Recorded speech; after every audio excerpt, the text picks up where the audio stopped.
आला हजरत इमाम अहमद रजा साफ साफ ऐलान करते हैं, करे मुस्तफा की इहानत है, खुले बंदों इस पे ये जुर्रत है कि मैं क्या नहीं हूँ मोहम्मदी।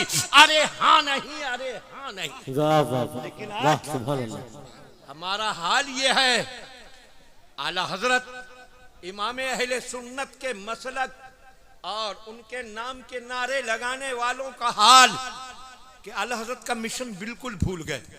आज सुलह कुल्लियत बहेड़ी के माहौल में इतनी बढ़ रही है जी, जो हसास दिल हैं, ये हाल देख देख कर उनके दिल कुढ़ रहे।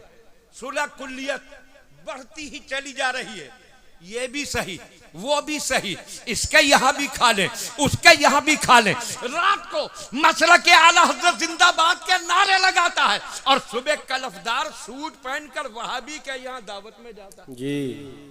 आज तो मसला के आला हजरत जिंदाबाद के नारे लगा और कल बड़े कलफदार कुर्ता पाजामा पहने हुए और बड़ी शान से टोपी लगाए जा रहा है वहाबी देवबंदी के यहाँ दावत खाने। जो कल नारा लगा रहा था वो सही था, या अब जो कुछ कर रहा है ये सही है। हकीकत ये है कि ये सुलह कुल्लियत इतनी बढ़ चुकी कि इसने सुन्नियत का बेहद नुकसान किया है। और हजरात ये भी जहन में रखिए, बदअकीदगी का एक मिशन है, जिसको जाल में फंसाना हो उसको आला हजरत से दूर कर जी। क्योंकि ये सच्चाई है कि जो दिल से आला हजरत से जुड़ा रहेगा वो कभी बदअकीदे के जाल में नहीं फंसेगा नहीं। आला हजरत से अलहदा कर लो, आला हजरत से काट लो तो उसको फांसना आसान हो जाएगा। वही लोग बदअकीदगी के चक्कर में फंसते हैं जो आला हजरत से ताल्लुक तोड़ लेते हैं। इसलिए जरूरत इस बात की है कि आला हजरत से सच्चा ताल्लुक रखो और मसले के आला हजरत पर मजबूती से कायम रहो। बेशक बेशक। आज माहौल को देखिए, ये अंजुमन मुहिब्बान रजा आकाए नेमत मुर्शिद बरहक शहजादा आला हजरत ताजदार अहले सुन्नत हुजूर मुफ्ती आजम हिंद ने कायम फरमाई जी। और मुफ्ती आजम ने उसको कायम किया। उसका बाइलाज देखें जो उस वक्त मुरत्तब किया गया था। हमारे तो तालिब इल्मी का दौर था, यहाँ के बड़े मोअज़्ज़ज़ किस्म के लोग हजरत ने उसमें शामिल किए थे।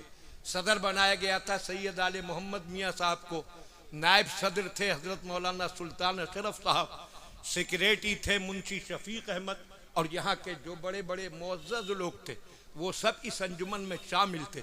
बाद में लोगों के जज्बे सर्द होते गए, इन नौजवानों ने कम से कम उस अंजुमन को जिंदा रखा और इस उर्स को ये अच्छी शान के साथ करते हैं। मगर ये नौजवान इस बात को भी जहन में रखें कि अंजुमन मुहिब्बान रजा को सरकार मुफ्ती आजम ने सिर्फ उर्स तक के लिए कायम नहीं किया था, बल्कि इसका मकसद ये था कि जब भी हक पर कोई हमला हो और मसला की आला हजरत को निशाना बनाया जाए तो ये अंजुमन आगे बढ़े और बातिल परस्तों के जवाब का इंतजाम करे जी।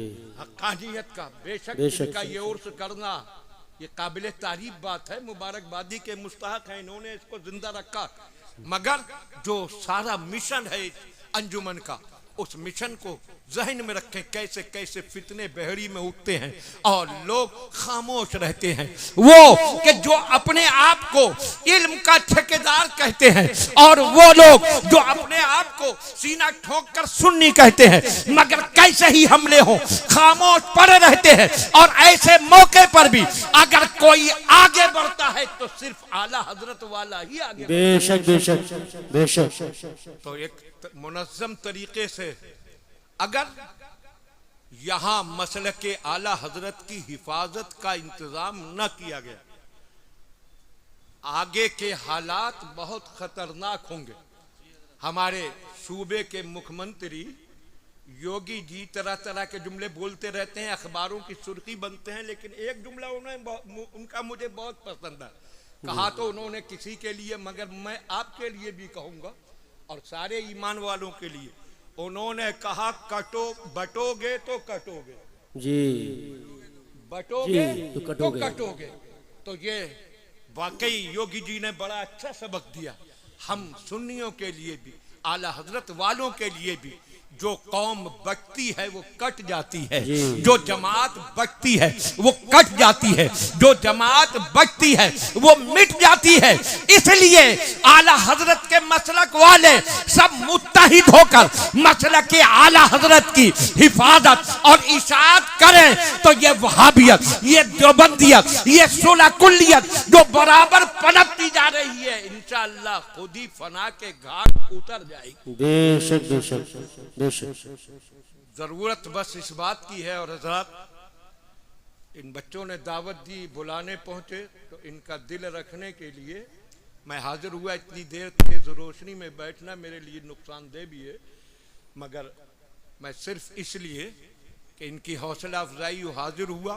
बाकायदा तकरीर का मौका भी नहीं, वक्त भी नहीं। और नाजिम साहब, मौलाना नाजिम साहब जो नाजिम जलसा भी है और सरापा नाजिम भी, माशाल्लाह इन्होंने ये भी ऐलान किया कि दरगाह आला हजरत के सज्जादा नशीन आने वाले, तो सज्जादा खानकाह रज़विया तशरीफ ला रहे हैं, तो ये मजीद खुश नसीबी है। यही जगह होती थी, उर्स होता था। और जो पुराने लोग हों, जब तक सरकार मुफ्ती आजम रदी अल्लाह ताला अन्हु अंजुमन कायम करने के बाद ज़ाहिरी हयात में रहे, हर साल पाबंदी से इस उर्स में तशरीफ फरमा होते जी बेशक। उस वक्त 3 रोजा उर्स होता था, 2 रात और तीसरे दिन कुल शरीफ होता था। सरकार मुफ्ती आजम ने इस तरह की तारीखें दी थी। सरकार मुफ्ती आजम के बाद पहली रात तो उलमा तकरीर करते थे, दूसरी रात में हुजूर ताजुश शरीयत तशरीफ फरमा होते थे, और तीसरे दिन कुल शरीफ की महफिल में रेहाने मिल्लत जलवागर होते। सुभान अल्लाह। इस तरह इस उर्स की तकरीब होती थी। तो बरेली क्या सज्जादा आए तो वही पुरानी रिवायत जिंदा होगी, और बरेली शरीफ के शहजादगान की तशरीफ आवरी महफिल की रौनकों को बढ़ा देती है। तो इसलिए मुझे बाकायदा तकरीर न करना थी, न करना है। फिर कभी इंशाअल्लाह बस मैं सिर्फ इतना कहूँगा कि आला हजरत को पहचानो। आज आला हजरत की शान ये है कि आला हजरत का नाम लोगों की कमाई का जरिया।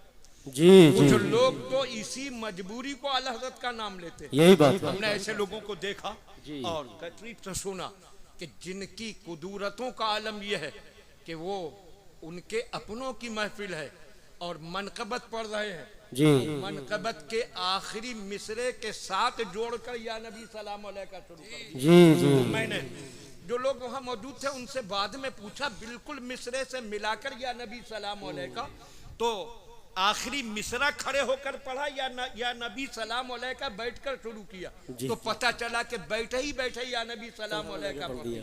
इसलिए कि वहाँ कई आला हजरत वाले भी थे, तो कोई मुस्तफ़ा जाने रहमत पे लाखों सलाम ना शुरू कर दे, इसलिए बैठे बैठे या नबी सलाम अलैका लोग शुरू कर दें। मगर आला हजरत वालों की महफिल में आए तो मनकबत भी पढ़े और मुस्तफ़ा जाने रहमत भी पढ़े। ये इस बात का ऐलान है कि दिल में कुदूरतों के बावजूद ये जानते हैं कि काम चलता है तो आला हजरत के नाम से चलता है। बेशक बेशक। आला हजरत से मोहब्बत रखिए और आला हजरत के मिशन पर चलिए। मौला तबारक व तआला सबको अमल करने की तौफीक अता फरमाए। अस्तगफिरुल्लाह रब्बी व अतूबु इलैहि व आखिरु दअवाना अनिल हम्दुलिल्लाहि रब्बिल आलमीन।